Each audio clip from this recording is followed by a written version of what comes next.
اب آخری حصہ آ گیا والصابرین فی البأساء والضراء وحین الباس، اور بالخصوص صبر کرنے والے۔ یہ بالخصوص کا لفظ کہاں سے آ گیا، اس کو تھوڑا سا نوٹ کر لیجئے کہ صابرون نہیں کہا، حالانکہ اس سے پہلے آیا والموفون بعہدہم اذا عاہدوا، یہ حالت رفعی میں ہے۔ یہاں یہ جو ہے حالت نصبی میں کیسے آ گیا؟ یہ حالت نصبی ہے، یہ حالت جری ہے۔ بس صابرین یہ کیوں آیا؟ اس سے اشارہ ہو گیا کہ یہاں کوئی شے محذوف ہے۔ وَأَخُصُّ بِذِكْرِ الصَّابِرِينَ، اور خصوصیت کے ساتھ میں ذکر کر رہا ہوں صبر کرنے والوں، یعنی در حقیقت انسان کی شخصیت کا اصل امتحان ہوتا ہے یہاں آ کر۔ نیکی کے لیے کچھ خرچ بھی کر لیا، کچھ اور بھی کر لیا، عبادت گزاری بھی کر لی، یہ ساری چیزیں نیکی کی ہو گئیں، لیکن جس کو میں نے پہلے سورۃ العصر کے درس کے دوران اسٹرینتھ آف کیریکٹر کے نام سے کے لفظ سے تعبیر کیا تھا، وہ کیریکٹر کی اسٹرینتھ جو ہے اس کا ظہور تو ہوگا صبر۔ آپ تکلیفیں جھیل سکتے ہو، مصائب برداشت کر سکتے ہو۔ اخص بذکر صابر، خص یا خص، خاص کرنا کسی چیز کو، واخص بذکر صابرین، اور خاص طور پر میں ذکر کر رہا ہوں الصابرین، صبر کرنے والوں کا، اس لیے میں نے اضافہ کیا خصوصاً صبر کرنے والے۔ یہ میں بیان کر چکا ہوں، یہ صبر کے تین جو مواقع ہیں، بھوک، فقر، فاقہ۔ باسا کا لفظ جب آتا ہے تو وہ بھوک کے لیے، فاقے کے لیے، فقر کے لیے آتا ہے۔ جب باس کا لفظ آتا ہے، سختی، تو یہ جب اس شکل میں آئے گا تو یہ جنگ کے لیے کہ سخت ترین جو ہے مرحلہ، جہاں پر کہ انسان کی جو سب سے قیمتی متاع ہے اس کی زندگی، اسی کا گویا کہ خطرہ اور اندیشہ ہے، اس کا رسک لے کر انسان میدان جنگ میں جاتا ہے، تو وہ آخری بات ہے۔ ضراء، ضرر سے، تکلیف، جسمانی اذیت، جیسے کہ پرسیکیوشن ہو رہی تھی صحابہ کرام کی رضی اللہ تعالیٰ عنہم اجمعین، یا جیسے کوئی شخص، ایک واقعہ بھی آیا ہے کہ ایک صحابی کہیں زخمی ہو گئے کسی جنگ میں، اور زخم کی جو تکلیف تھی اسے برداشت نہیں کر سکے، خودکشی کر لی۔ لوگوں نے کہا کہ وہ تو جنت میں پہنچ گئے۔ حضور نے فرمایا تم کہتے ہو کہ جنت میں پہنچ گئے، میں نے تو اسے جہنم میں دیکھا ہے۔ تحقیق کی گئی تو معلوم ہوا کہ یہ مسئلہ ہوا۔ تو یہ صبر کر سکنا، وہ کوفت کو، جان اللہ کی امانت ہے، اس کو لے لینا کسی حالت میں جائز نہیں ہے۔ خودکشی جو ہے یہ حرام موت، یہ گویا کہ کبائر میں سے ہے۔ تو صبر کرو، جھیلو، جب تک اللہ جان باقی رکھنا چاہتا ہے تمہارے جسم میں، اس کی رضا پر راضی رہو۔ اس کو خود اپنے ہاتھوں اس جان کو ختم کرنے کی اجازت نہیں ہے، یہ تو اللہ کی امانت ہے، وہی جب چاہے گا لے گا۔ تو اس اعتبار سے جھیل سکنا، برداشت کر سکنا۔ والصابرین فی البأساء والضراء وحین الباس، اس کا ذکر جو ہے اس سورہ بقرہ میں اس آیہ مبارکہ سے ذرا ہی پہلے، اس لیے کہ یہ 22ویں رکوع کی پہلی آیت ہے، 19ویں رکوع میں وہ مضمون آ چکا ہے۔ وَلَنَبْلُوَنَّكُمْ بِشَيْءٍ مِّنَ الْخَوْفِ وَالْجُوعِ وَنَقْصٍ مِّنَ الْأَمْوَالِ وَالْأَنفُسِ وَالثَّمَرَاتِ، ہم تمہیں لازماً آزمائیں گے اہل ایمان، ایمان کے دعوے داروں، خوف سے بھی، بھوک سے بھی، جانی اور مالی نقصانات سے بھی، یہ تمام امتحانات آئیں گے۔ وَبَشِّرِ الصَّابِرِينَ، اور اے نبی بشارت دیجئے صبر کرنے والوں، الَّذِينَ إِذَا أَصَابَتْهُم مُّصِيبَةٌ قَالُوا إِنَّا لِلَّهِ وَإِنَّا إِلَيْهِ رَاجِعُونَ، جن پر جب بھی کوئی مصیبت آتی ہے تو بس ان کی زبان سے یہی الفاظ نکلتے ہیں، ہم اللہ ہی کے ہیں، ہم اللہ کی ملکیت ہیں، جو اللہ چاہے، سر تسلیم خم ہے جو مزاج یار میں آئے، اللہ ہی کے ہیں، اسی کی طرف لوٹ جانے والے، وہ صبر کرنے والے۔ تو والصابرین فی البأساء والضراء وحین الباس۔ اب اس آخری ٹکڑے کے حوالے سے یہ بات سمجھیے کہ قرآن جو تصور نیکی پیش کر رہا ہے وہ فنڈامنٹلی ڈیفرنٹ ہے بھکشوؤں کے تصور نیکی سے، یا یہ اور جو رہبانی تصورات ہیں، خانقاہی تصورات ہیں، وہ اہنسا تو اس میں ہے اور وہ سب ساری چیزیں موجود ہیں، لیکن اسلام تو اس کے کل برعکس تصور لا رہا ہے۔ آپ کہہ سکتے ہیں یہ بڑا ایگریسو کانسیپٹ ہے نیکی کا، اس میں جنگ کا تصور بھی ہے، حالانکہ عام انداز میں تو یہ کہا جائے گا کہ یہ جنگ تو بہت بری شے نہیں، اگر وہ جنگ حق کے لیے لڑی جا رہی ہے، اگر وہ جنگ نیکی کا بول بالا کرنے کے لیے لڑی جا رہی ہے، تو یہ نیکی کا بلند ترین مقام ہے، یہ اللہ تعالیٰ کی محبوبیت کا مقام ہے۔ ان اللہ یحب الذین یقاتلون فی سبیلہ صفا کانہم بنیان مرصوص۔ اسلام کی نیکی وہ نہیں ہے کہ جو زندگی کا اصل میدان ہے وہ اشرار کے حوالے کرے، بدماشوں کے حوالے کر کے خود کونوں کھدروں میں جا کر، خانقاہوں کے اندر یا پہاڑوں کے غاروں میں جا کر چھپ جائے اور وہاں پناہ لے لے۔ وہ نیکی اسلام کی نیکی نہیں۔ اسلام کی نیکی تو وہ ہے جو ان تمام منزلوں سے گزر کر، یہ شرط لازم ہے، ان منزلوں سے گزری ہو، وہ ایمان بھی ہو، وہ بنیادی اخلاقی جو تقاضے ہیں وہ بھی پورے ہو رہے ہو، پھر یہ ہمت بھی ہو کہ باطل کی آنکھوں میں آنکھیں ڈال کر بدی سے پنجہ آزمائی کرے، باطل سے مقابلہ کرے۔ یہ ملیٹنٹ اسلام جس کو آج کہا جا رہا ہے، اس میں کوئی شک نہیں ہے کہ اسلام کے اندر یہ ملیٹنسی ہے۔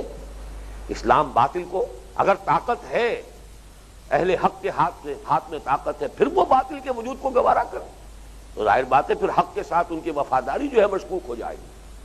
وہ تو بات، لیکن یہ کہ انفرادی سطح پر کسی کو مجبور نہیں کیا جائے گا کہ وہ اپنا مذہب تبدیل کرے، لیکن باطل کی بالادستی، ایک ظالمانہ نظام کی بالادستی، اس کو قبول نہیں کیا جائے گا۔ طاقت ہوگی تو اس کو ختم کیا جائے گا۔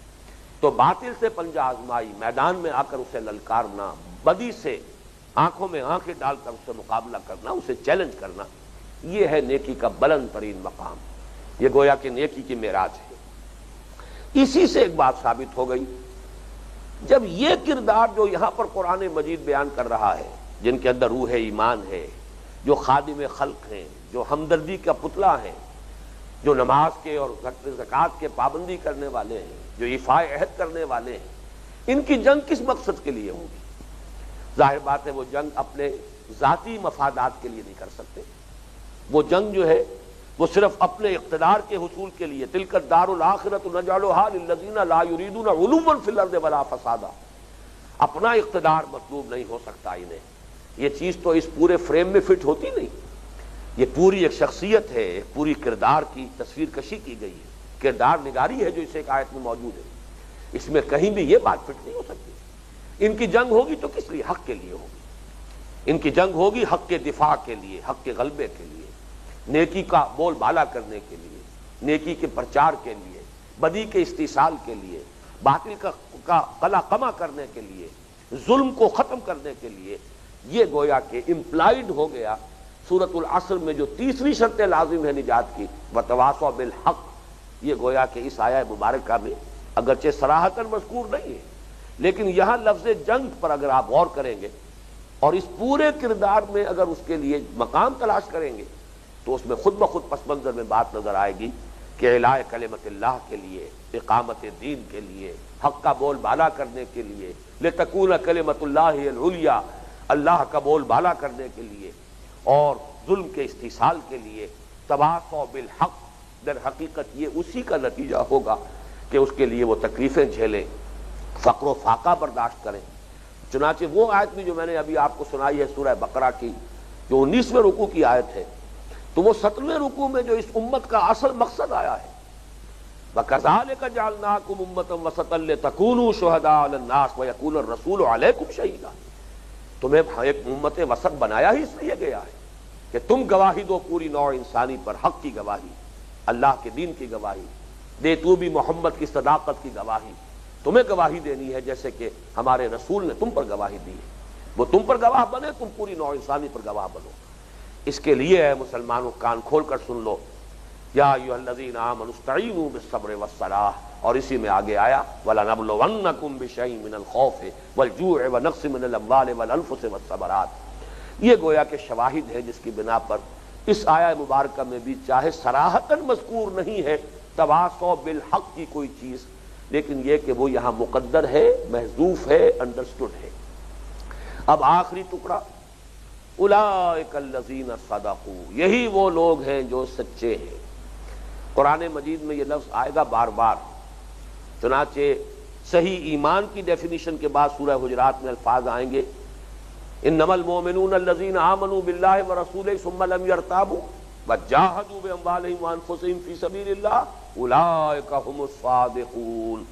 یہ صدق کا لفظ جو ہے وہ صرف سچی بات کہنے کے لیے نہیں آتا، راست کردار ہو، راست گو ہو انسان، راست جو ہے اس کی راست باز ہو، راست گو ہو، راست کردار ہو، پوری شخصیت کے اندر صداقت جو ہے وہ اگر سرایت کیے ہوئے ہو تو اولئک الذین صدقوا، یہ ہے حقیقت میں سچے لوگ، ان کا قول سچا، اگر ان کا دعویٰ کوئی نیکی کا ہے، حالانکہ کوئی نیک آدمی نیکی کا دعویٰ نہیں کرتا، لیکن اگر دعویٰ کرے تو اپنے دعوے میں سچے ہوں گے۔